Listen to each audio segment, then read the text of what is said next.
Bonjour, chers amis. Nous nous retrouvons aujourd'hui, notre webinaire du dimanche. Comme d'habitude, avec nous dans le studio, Boris, moi-même, Simeon et le docteur Michael Leitman. Le sujet d'aujourd'hui, c'est que la Kabbale est le guide pour avancer dans la spirituelle. Posez vos questions parce que le sujet est très important. Donc Boris va nous lire quelque chose. Nous avons une citation du Maïmoïd. S'il y a 1000 personnes et qu'à sa tête il y a une personne qui voit, ils peuvent être sûrs qu'ils iront sur le bon chemin et qu'ils ne tomberont pas. Parce qu'à leur tête, il y a quelqu'un qui voit. Et s'il y a quelqu'un qui ne voit pas à leur tête, ils se perdront, c'est sûr. Il y a d'autres questions? Vous voulez d'autres questions? Docteur Leitman, mais je vous en prie, je suis prêt à vous écouter. Simeon, question. Qui est un professeur dans la sagesse de la Kabbale? Et quelle est la différence entre un autre professeur ou un entraîneur de quel que soit? Réponse. Il ressemble plus à un prof de karaté qu'à un prof de physique, un professeur de la sagesse de la Kabbale, un enseignant. En fait, il faut suivre aveuglement une personne. Vous la suivez pendant plusieurs années, de nombreuses années. Ça peut être, sans exagérer, 10, 15, 20 ans. La sagesse de la Kabbale, elle dure pour toute la vie, c'est pour toute la vie. Et pour commencer à ressentir quelque chose, ça prend des années, de nombreuses années.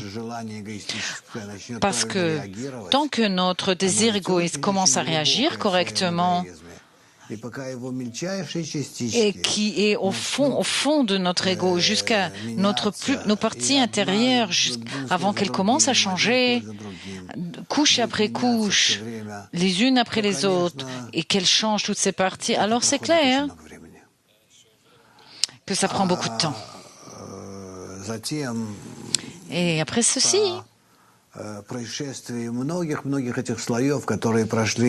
après avoir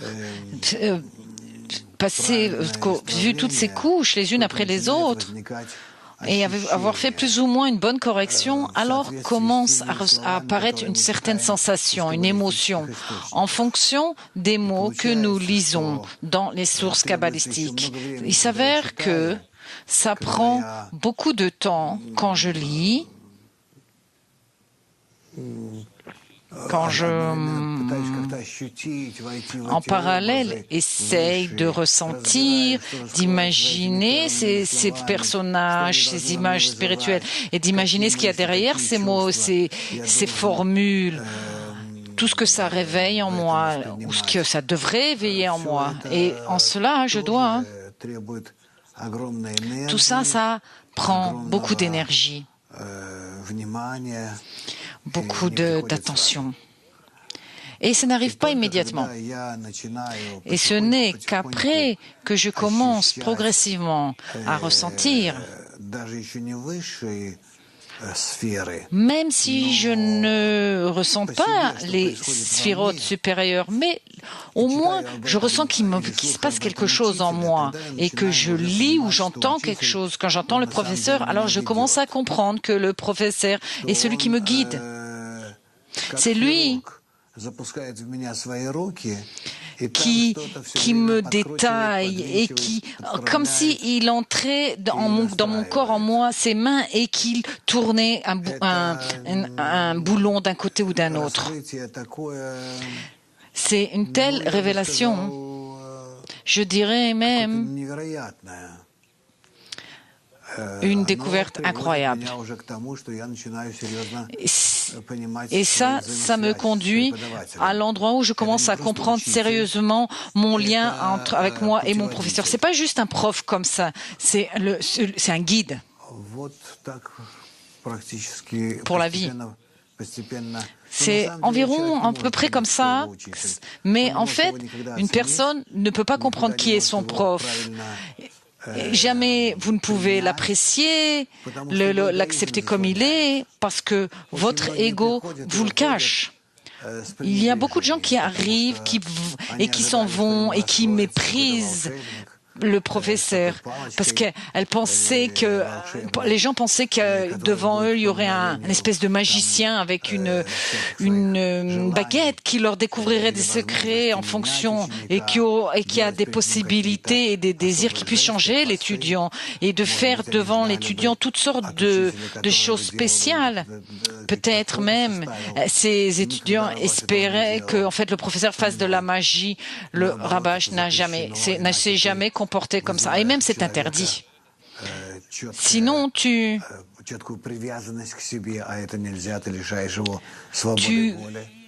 lis le personne et de façon cruelle, c'est contre son libre choix. Tu peux même pas lui montrer que tu es à un degré spirituel ou même que tu puis l'élever spirituellement ou l'abaisser. Tu n'as pas le droit de lui montrer ça, c'est interdit parce que sinon tu lui prends son libre choix. Si il veut s'en aller, l'étudiant qu'il s'en aille. Il y a ici des relations très sérieuses quand le prof doit être sous l'étudiant et pas plus haut que l'étudiant. Il doit être comme nous avons des exemples avec Rabbi Yossi ben Kisma. C'était un grand kabbaliste qui était très célèbre et il y a 2000 ans. C'est dans les traités des pères. Il enseignait, il avait des enseignants. Et on savait qu'il disait, en fait, il écrivait, il se sentait toujours inférieur à ses étudiants. Et grâce à ça, il pouvait avancer et progresser. Et il a écrit que le plus grand intérêt, la plus grande utilité des étudiants, c'est que grâce à eux, j'avance, je m'élève. Et c'est parce que je suis toujours inférieur à eux. On peut dire également, c'est une allégorie, comme une maman, une mère qui se sent inférieure à son enfant parce qu'elle le sert, elle s'en occupe constamment. Alors, c'est comme ça que nous devons comprendre les relations, l'attitude du professeur vis-à-vis des étudiants. Il peut être très exigeant, très sérieux, il peut même être cruel et très dur, même ça c'est sûr.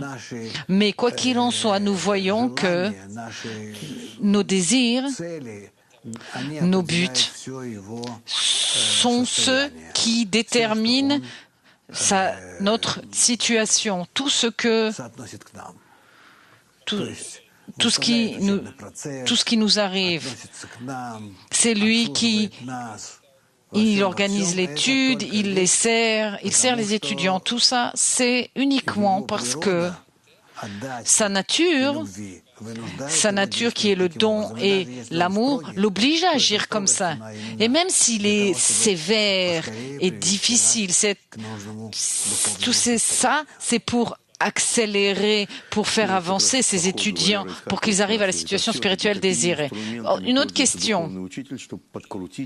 Quel kelim a le professeur spirituel pour arriver à faire tourner les boulons en nous? Réponse. Tout d'abord, ça arrive lors du cours. Il n'y a pas d'autre possibilité. Ça se passe pendant les cours et c'est ouvertement quand nous parlons de certains sujets.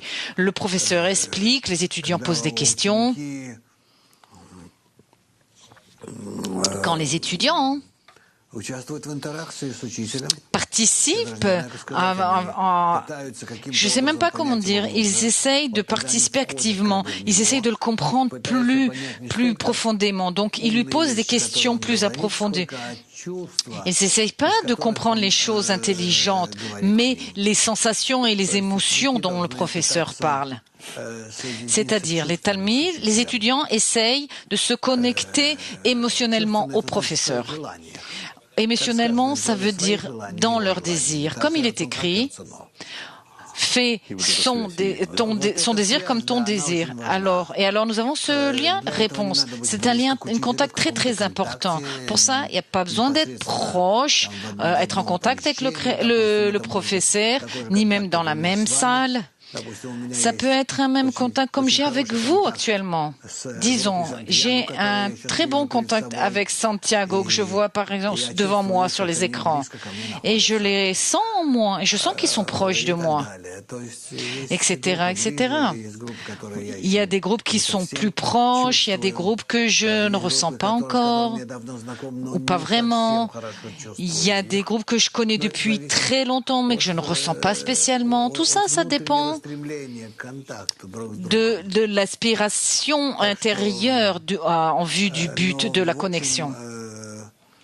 En gros, vous devez comprendre que le prof désire ardemment cela et il est prêt, même s'il peut être voire vulgaire ou sévère ou dur. Mais tout ça, c'est un jeu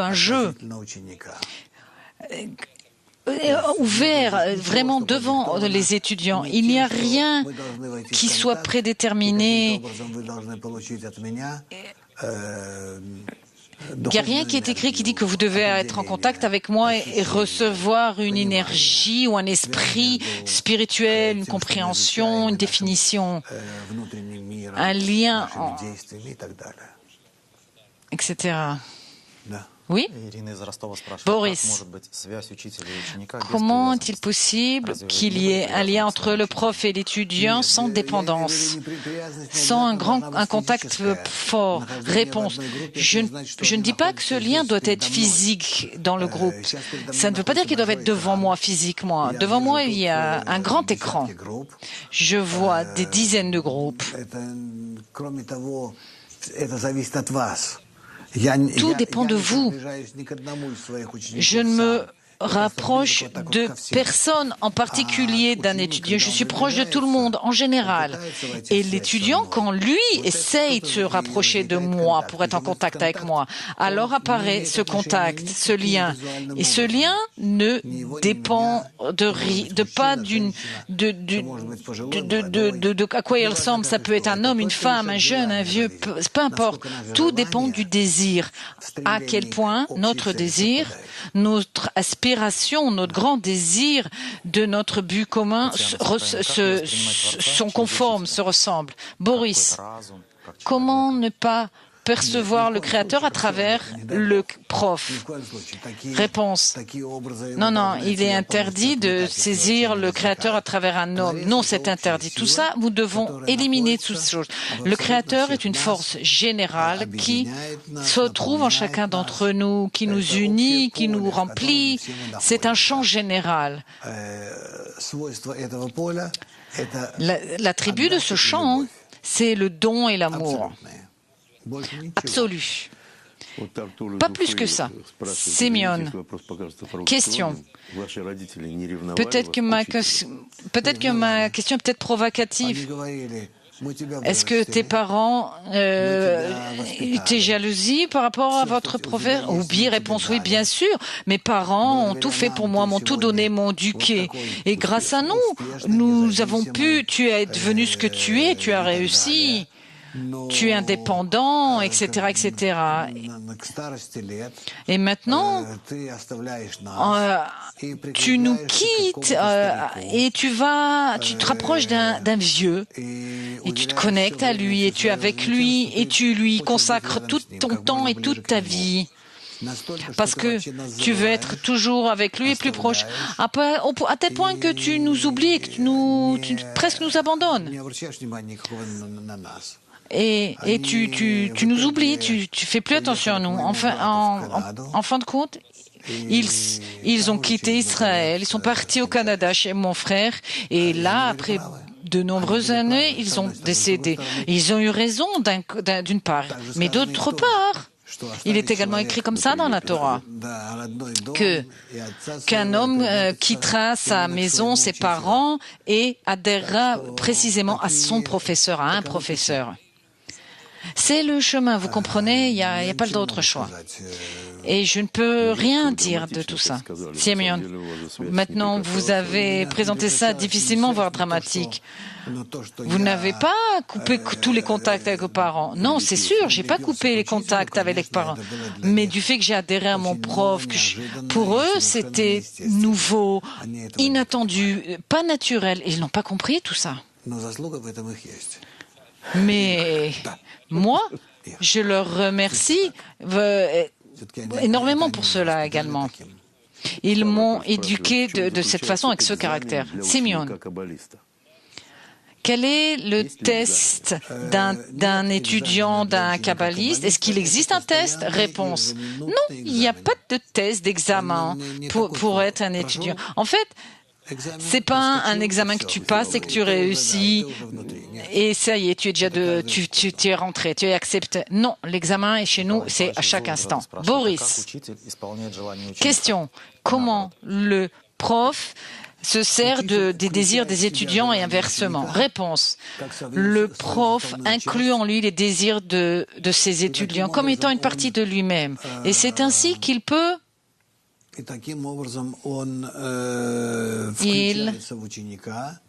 il peut s'inclure, il s'inclut dans l'étudiant et fait en lui tout le travail qu'il doit faire et réaliser. Et il laisse une place à l'étudiant où il y a son libre choix pour que l'étudiant fasse le choix. Le prof est dans l'étudiant et il le manipule plus ou moins à droite à gauche, mais il lui laisse quand même le libre choix pour que l'étudiant doit faire. C'est comme l'étudiant doit alors finir le travail, faire sa partie. Touche tous les étudiants, tout le monde. Si vous êtes en contact et lié à moi et entre nous, vous ressentirez alors qu'on travaille ensemble. Simeon, question. Est-ce qu'un homme ou une personne ait trouvé un prof et suivi un prof et soit tombé en cours du chemin spirituel? Réponse. Ça veut dire qu'il lui manquait un contact, un lien avec le professeur. Il doit s'accrocher constamment au professeur et toujours renouveler, faire revivre ce lien entre lui et le professeur. S'il ne renouvelle pas ce lien, le professeur continue d'avancer et puis l'étudiant tout à coup il dévie du chemin. C'est intéressant de voir, il quitte progressivement. Il vient de moins en moins, puis tout à coup il disparaît. Simeon,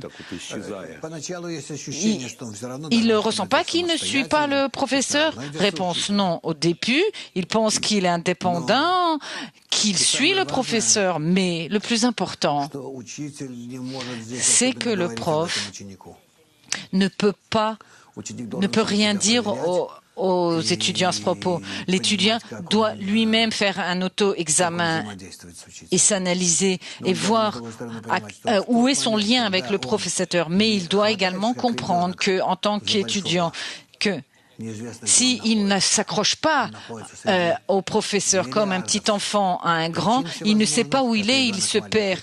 Il se trouve au sein de milliards de raisons, comme un petit enfant qui se perd dans la foule et il ne sait plus à qui s'accrocher et où aller.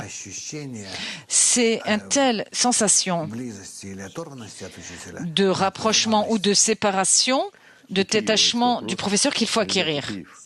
Simeon, Kiev a une question, s'il vous plaît, les amis.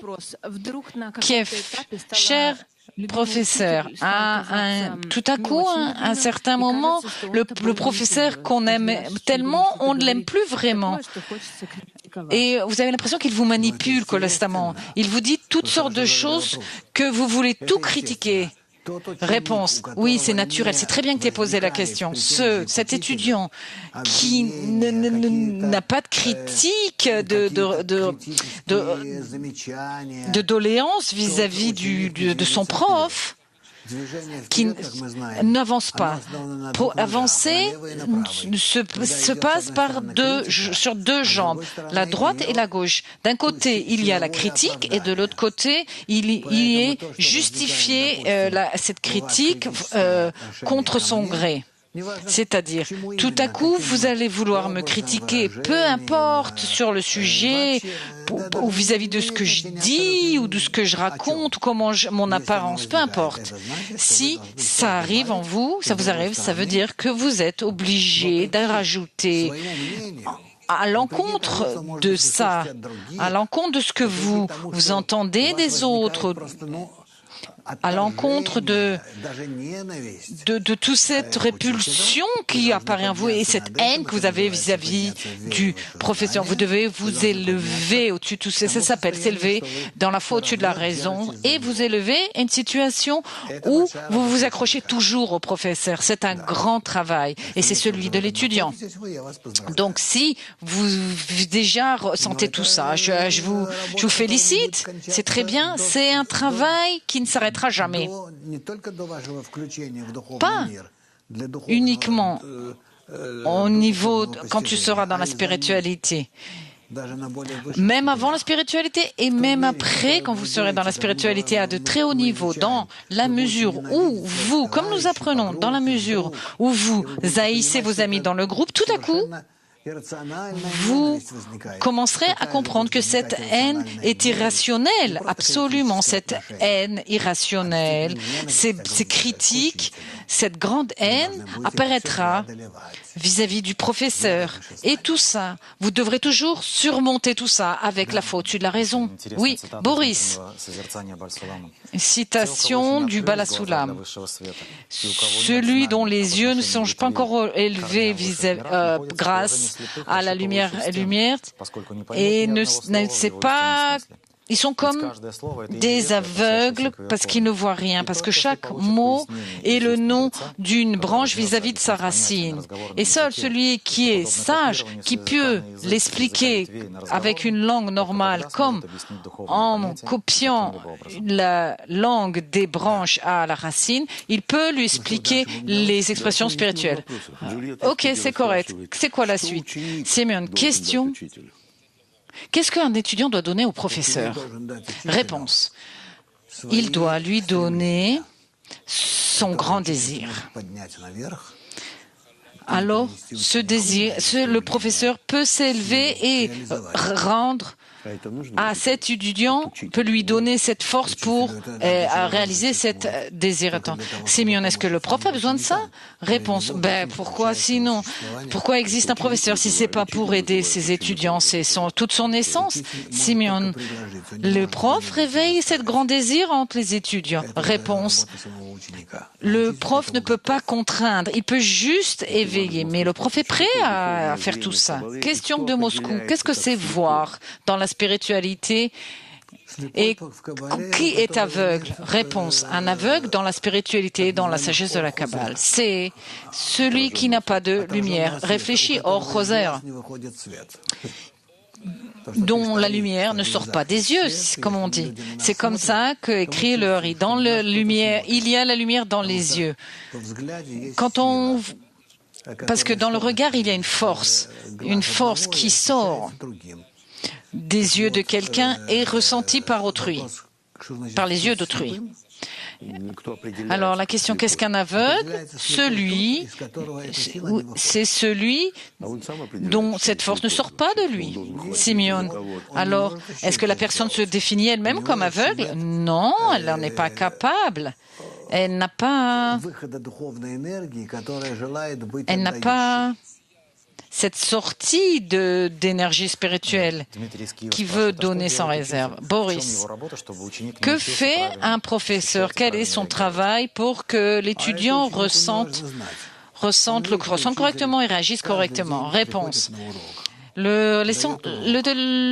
L'étudiant n'est pas obligé de le ressentir. Il voit que son prof arrive tous les matins. Le prof réveille les étudiants avec ses questions. Il essaye de les orienter vers le but de la création, vers la connexion mutuelle, vers la réalisation de ce qui est écrit dans les sources. En fait, le prof enseigne à ses étudiants à travailler, à étudier avec les sources et à poser des questions et à trouver les réponses. Il les prépare et il crée ces étudiants pour qu'eux-mêmes, par la suite, puissent travailler. Le travail d'un prof, c'est très varié. C'est un éducateur, Simeon. Qu'est-ce que ça veut? Si tout le monde accepte le professeur kabbaliste, même si c'est une société stupide, réponse, oui, de nos jours, peu importe. Autrefois, il y a 2000 ans, il y avait beaucoup de kabbalistes. Et il y avait vraiment des réunions, des genres de congrès, le Sanhedrin, de kabbalistes, qui pouvaient accepter quelqu'un comme kabbaliste ou non. Ça avait un sens. Comme le Bala Sulam disait, comme l'histoire avec le roi Salomon qui voulait s'affirmer comme étant l'ecclésiaste, il a dû se tenir devant le Sanhedrin. On parle du roi Salomon devant les sages. Parce que les gens ordinaires ne pouvaient pas déterminer s'il était vraiment le roi Salomon. Il n'était pas à ce degré, à ce niveau. Alors qu'aujourd'hui, alors que personne ne connaît la Kabbale et la méprise, alors comment savoir si une personne est kabbaliste ou pas?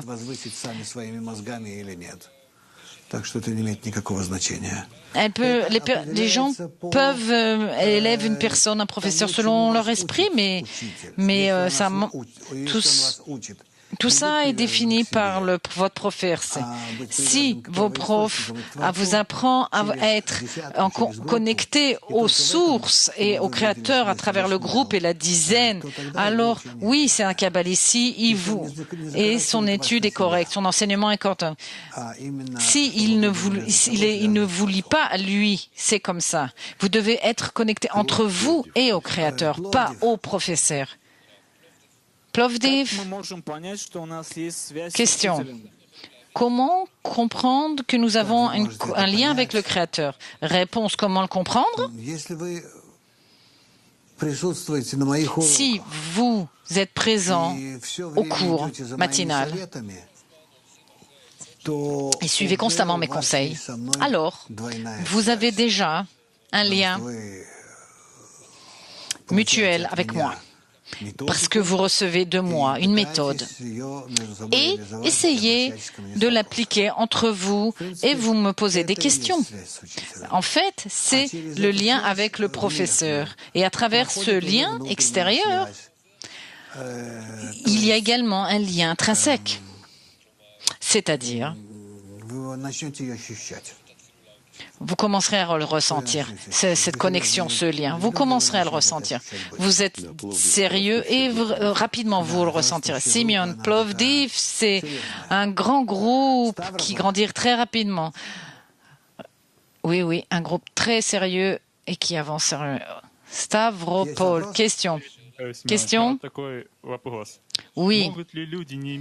Est-ce que les gens qui n'ont pas de contact avec la Kabbale peuvent me dévoiler d'autres horizons dans la Kabbale ou non? Réponse non, en aucun cas. Ils peuvent s'approfondir dans la philosophie, la psychologie ou toutes sortes de méthodes particulières, orientales, mais pas dans la Kabbale. Non. Personne ne peut comprendre la Kabbale sauf comme le Bala Sulam l'explique, c'est-à-dire à travers un professeur. Le transmettre comme ça, non, c'est impossible. C'est précisément comme, disons, comme quand j'étais en Angleterre, j'ai rencontré un soufiste. Le soufisme, c'est la Kabbale, mais que qu'Abraham a transmis à travers son fils Ismaël. Son aîné. Oui, Ismaël est le fils aîné.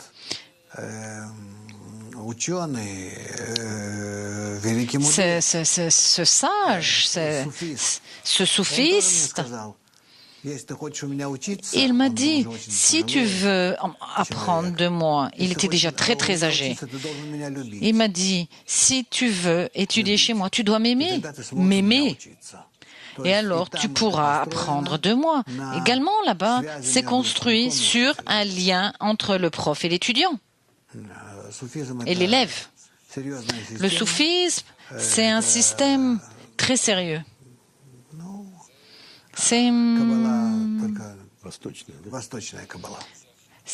une kabbale orientale, si je puis dire. Simeon, question de comment les élèves aveugles peuvent travailler sans professeur s'ils ne ressentent pas la vision spirituelle. Réponse, peu importe. C'est pas important. Harry a dit quand il était en train de mourir. Je vous le recommande de lire. Je sais pas où c'est, sur le site, mais alors qu'il était sur son lit de mort,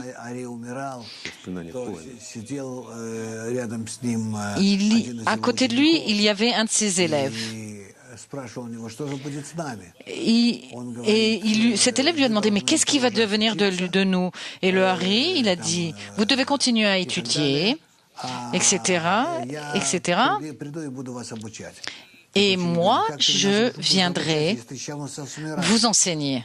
Et l'élève a dit, mais comment tu viendras nous enseigner? Tu es en train de mourir. Et Harry lui a dit, tu comprends rien, tout ce qui est dissimulé, c'est pas ton problème, et il est décédé. Alors, je voudrais dire à notre ami que c'est pas ton problème. Je viendrai et j'enseignerai, t'inquiète pas. Question de Simeon.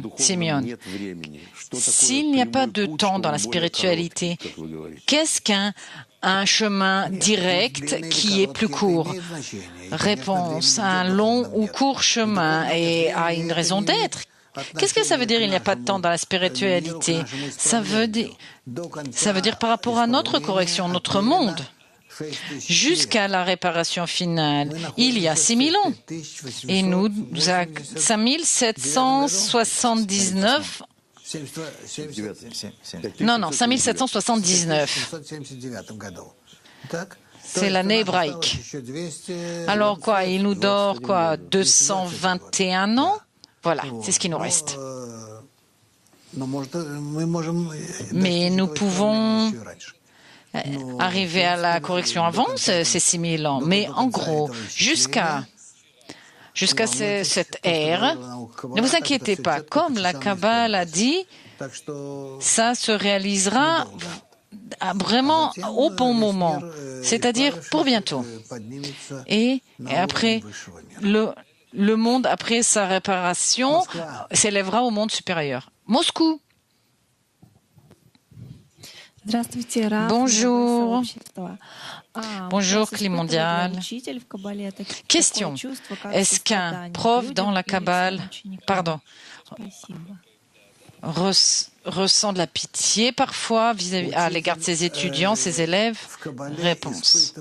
Un prof dans la Kabbale ressent toutes les sensations, toutes les émotions d'une personne normale, sauf qu'elles sont multipliées par 620. Multipliées par 620. Mais il y a des récipients, des kélim, pour ressentir ces énormes sensations et émotions. Même au degré le plus petit qui soit, ça sera toujours multiplié par 620. Simeon, mais qu'est-ce que c'est avoir pitié d'un prof, d'un étudiant? Réponse, c'est quand tu vois que tu vois ton étudiant désire vraiment faire quelque chose dans la spiritualité et il échoue à chaque fois. Il essaye de grimper et à chaque fois il tombe, il chute. Et ça, c'est ce qui éveille dans le prof de la pitié, mais il n'aidera pas. C'est précisément ça, avoir pitié, parce qu'il est interdit d'aider. Il faut attendre avec patience, c'est-à-dire il l'aide avec ses moyens, à sa façon, mais pas à un degré où l'élève peut ressentir cette aide. J'ai compris ça sûrement avec mon prof. J'ai eu des situations telles que vraiment très mauvaise. Et lui, il comprenait ma souffrance, mais il ne m'a pas aidé en aucune façon. Ce n'est qu'après que j'ai compris qu'il m'a aidé par d'autres façons, d'autres moyens, peu importe si j'exprimais mes émotions devant lui ou pas. Les souffrances sont ressenties dans le système général. Et ces souffrances forment votre individualité, votre essence, et elles deviennent les souffrances de tout le système vis-à-vis de la découverte du Créateur. C'est ce que ressent le prophète. Il ressent les souffrances générales, la souffrance générale, mais pas la souffrance particulière. Vous devez comprendre que dans la spiritualité, ce qui est ressenti, c'est l'inclusion commune dans la dizaine, c'est-à-dire souffrir seul, ça n'aide pas. C'est dommage. Unissez-vous, connectez-vous et connectez votre souffrance en une. Krasnoyarsk. Bonjour. Question. À quel degré le groupe doit être pour qu'à un certain moment, les guerres cessent, toute l'agressivité et la violence disparaissent? Réponse. Pour que l'agressivité disparaisse du monde, il faut la reconnaissance du mal. Même à un niveau minimal, au niveau spirituel. Mais il faut, peut-être pas tous, mais disons que les désirs de base fondamentaux dans les récipients soient reconnus. Ils n'ont pas besoin d'être corrigés, réparés, mais il faut reconnaître le mal en eux et aspirer à vous connecter pour que la force positive éveille et vous connecte, s'éveille. Alors, jusque-là, nous avons besoin des guerres pour obliger l'humanité à aspirer au bien. Sinon, l'humanité ne ressentira pas qu'elle a besoin de tout ça. Tout le mal n'est pas mauvais. C'est juste un manque de bien qu'on ne peut pas donner parce que nous sommes feignants. Vilnius.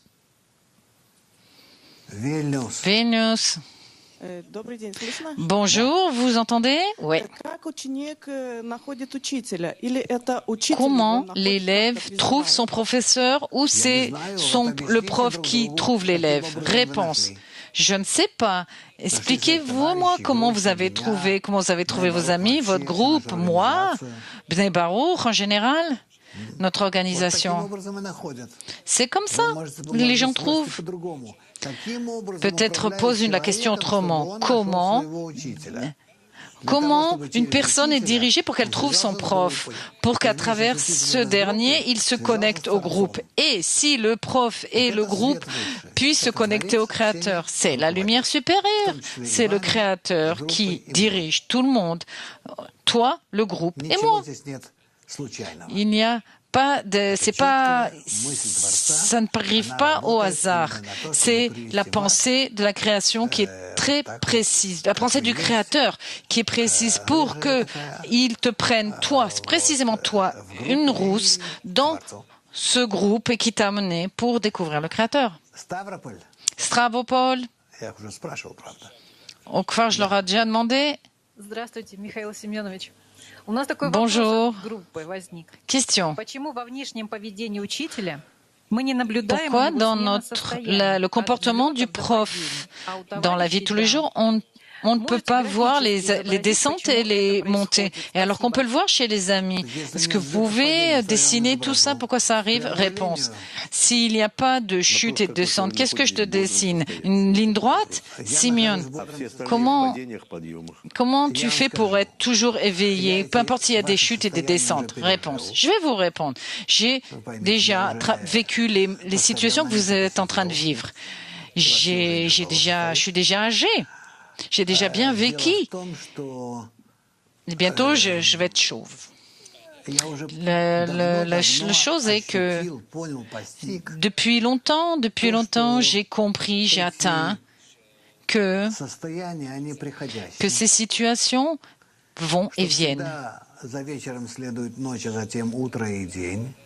Que après le soir, il y a la nuit, et puis il y a le jour et l'après-midi. Et donc, toutes ces situations sont à mon avantage. Donc, je dois m'incliner la tête, baisser la tête et attendre. Et peut-être que je peux même accélérer le temps et faire venir, accélérer l'aube, la lumière de l'aube. Et donc, c'est pourquoi je suis toujours dans une situation où je peux être occupé. C'est-à-dire, parfois j'ai des situations où je dois regarder une émission politique, quelque chose à la télé, qui m'aide à commencer à réfléchir, pour que j'enrichisse mon vocabulaire, pour que je puisse comprendre ce qui se passe dans ce monde, etc. Également, avec mon professeur, on écoutait les infos. Qui plus est, j'apprends. J'ai des cours. J'écris sur Twitter. J'ai plusieurs fois par semaine des rencontres avec des pigistes pour les médias. J'ai également le cours le soir du Zohar où j'enseigne et puis j'enregistre des programmes chaque semaine. Il y a plus de 1000 programmes, toutes sortes de programmes vidéo qui parlent de la Kabbale, de la psychologie, il y a toutes sortes de sujets dans le programme La Nouvelle Vie. C'est-à-dire, je travaille tout le temps. Qui plus est, je vais vous dévoiler un secret. Mon état dépend. J'étudie toute partie de la sagesse, parfois Ptira ou le Talmud des 10 Sphirot, où on n'a pas besoin de sentiments particuliers. C'est-à-dire, je me sens comme un bout de bois, sans sentiments, sans sensation, rien. Alors, ce que je fais, j'étudie comme ça. Et parfois, c'est l'inverse. Je suis plein d'émotions, de sensations. Alors, j'étudie les articles de Shamati ou des articles du Rabash, etc. Qui plus est, et je dois toujours me préparer au cours du lendemain. Je lis le cours pour le cours. À 1h du matin, je me réveille pour le cours de 3 heures. Je me douche, une douche très chaude. Hop, comme ça, je me réveille, comme ça.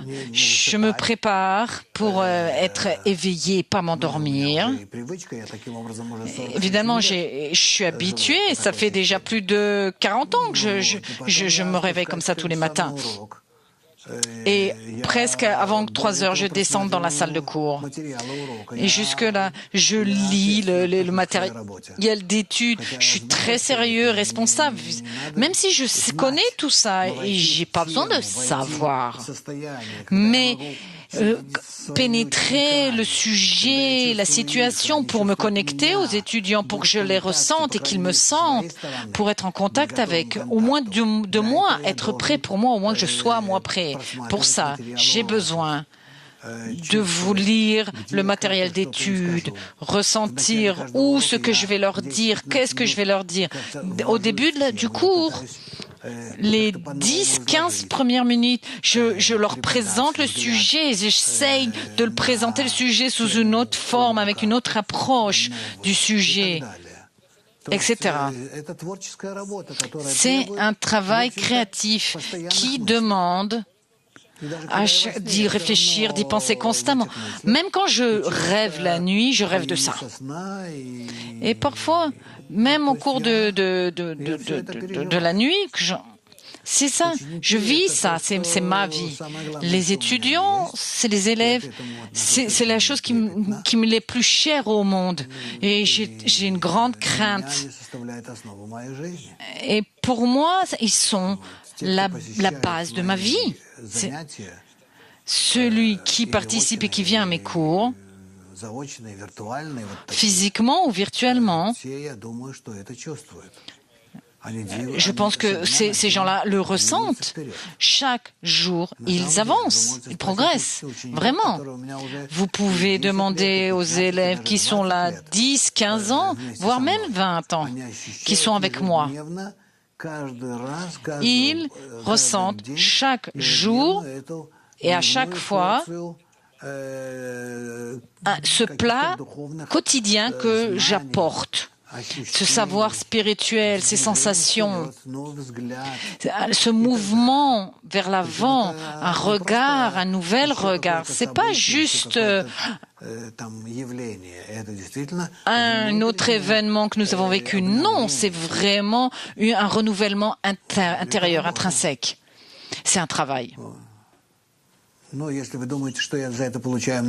Mais si vous pensez que je reçois beaucoup d'argent pour ce travail? Vraiment, non. C'est pas le cas.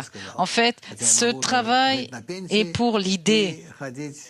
Même si je pourrais déjà être à la retraite et me promener et avec mon chien, etc. Qu'est-ce que nous avons d'autre? Simeon. Almata, je l'aurais déjà demandé? Non. Almata, j'ai pas demandé à Almata. Bon, alors allez-y, Almata. Non, mais j'ai déjà vu ces visages sur l'écran. Bonjour, bon après-midi. Qui est le prof dans le système du partsouf spirituel? C'est Keter ou c'est Malchut? Merci. Réponse. Tu as raison. Je dirais ainsi.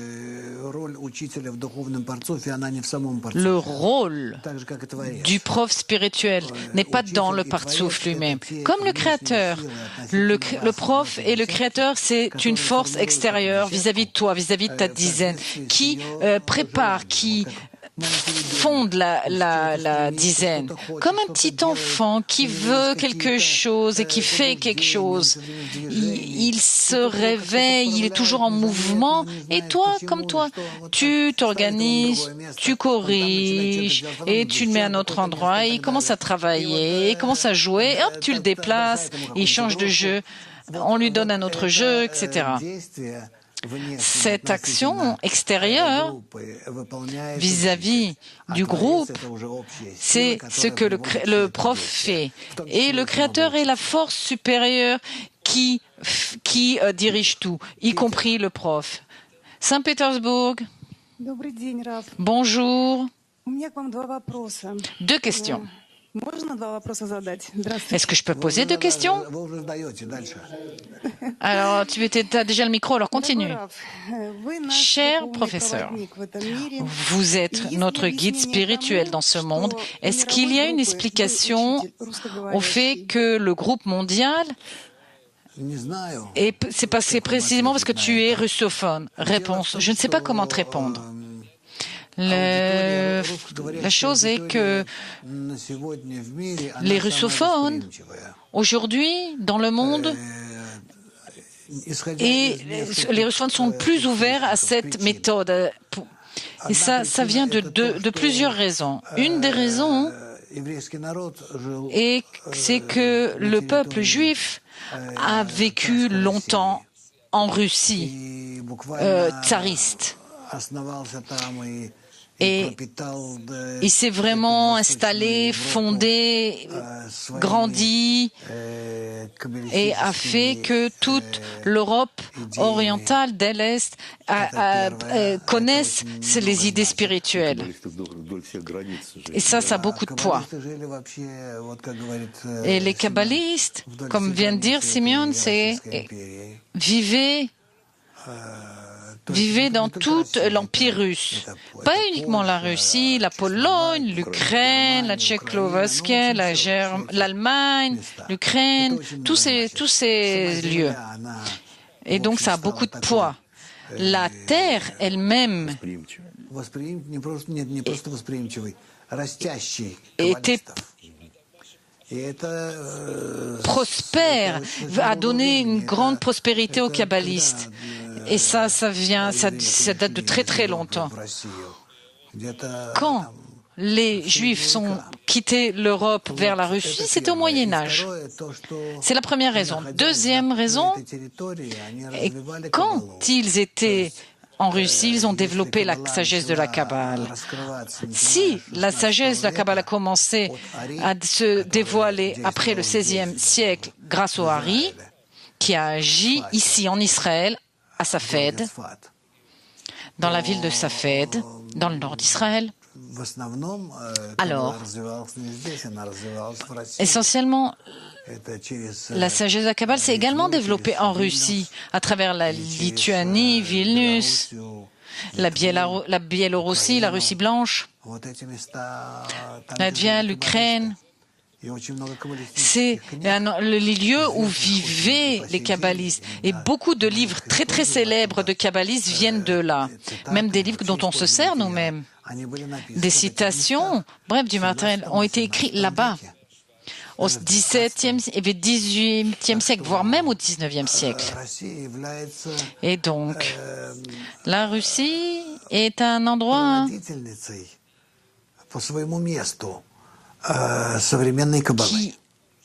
qui a donné naissance en fonction de sa phase, en raison de sa géographie, à sa Kabbale moderne.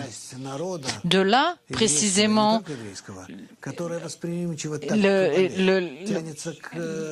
les Juifs sont très sensibles à la Kabbale, et même les non-Juifs sont sensibles à la Kabbale, sont sensibles à la perception. Qu'est-ce que la Kabbale? C'est atteindre le sens de la vie et atteindre tout le système de la création.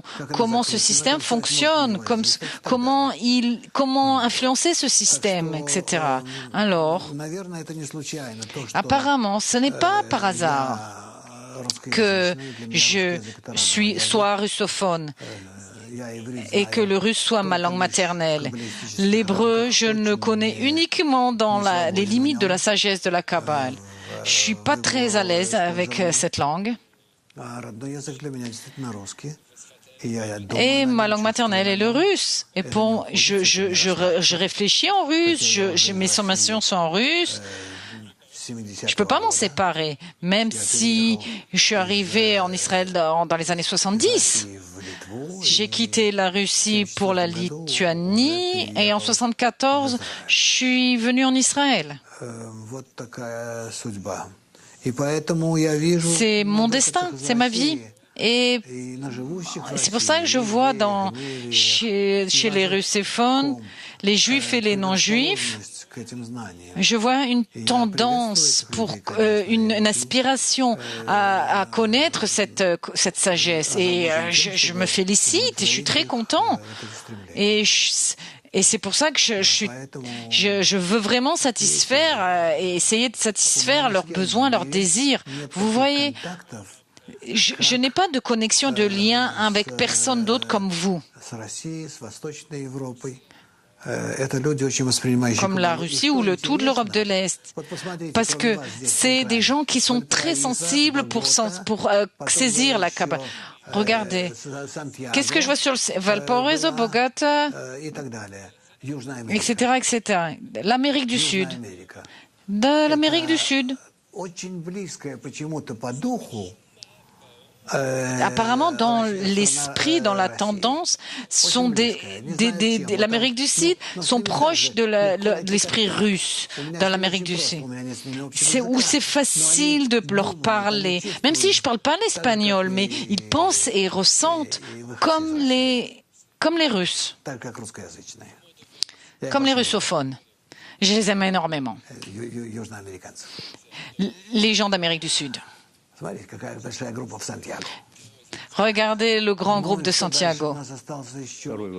Qu'est-ce qui nous reste? Encore une autre question? Ah oui, continue.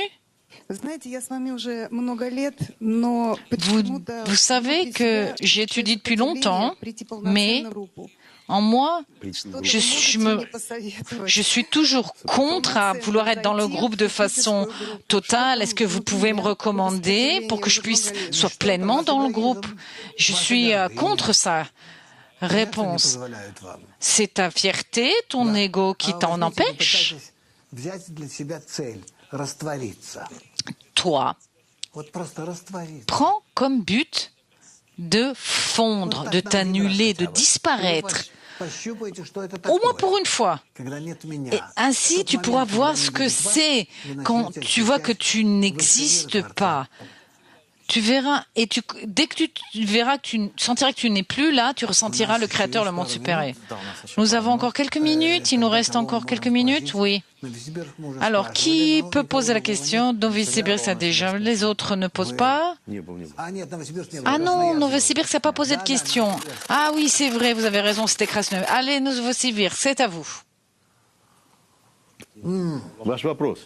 Вы сказали, что учитель обладает инструментами, которые помогают le prof a des kélim, des récipients qui l'aident à faire face à ces sensations qui sont multipliées par 620. Est-ce que vous pouvez nous dire comment on acquiert ces récipients? Simeon lui répète en russe, parce qu'on entendait mal apparemment. Réponse. Alors, parce que vous travaillez dans l'attribut du don et pas celui de la réception. Tout à coup, apparaît en vous cette chose qui multiplie. Vous sentez plus en vous, mais en dehors de vous. C'est-à-dire, vous-même devenez un sens. Tout votre ego, tout ce qui est en vous. Tout ce que par le passé avez pris en vous et ressenti, ça ne marche pas.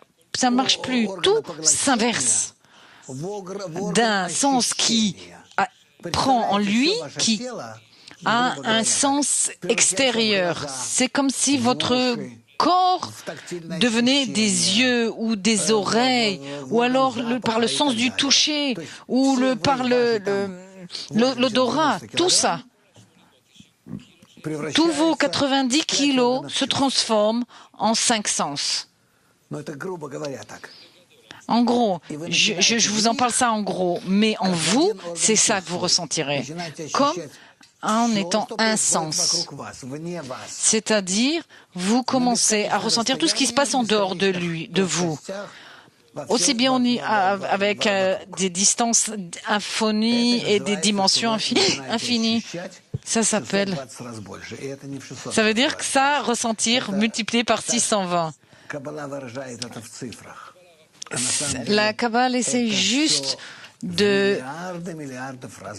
en décrivant ça par des sphirotes, mais en fait, ça s'est multiplié par des millions et des milliards par rapport à ce qu'on ressent aujourd'hui. Mais vous pouvez ressentir ça. Vous en avez la possibilité. Et pas exploser, d'imploser, parce que vous ressentirez l'amour en dehors de vous et pas en vous. Pourquoi la Kabbale dit que l'homme doit sortir en dehors de lui? Parce que en vous, ce que vous le ressentez, vous pouvez pas y faire face. Vous exploserez, vous imploseriez. C'est pour ça que vous avez besoin d'un sens extérieur qui s'appelle le don et l'amour, la faute sur la raison. Et donc, vous êtes en dehors de vous avec ce mouvement. Vous pourrez ressentir tout ça. Parce que c'est la sensation et toutes les émotions sont vraiment multipliées par des milliards de ce que vous ressentez aujourd'hui.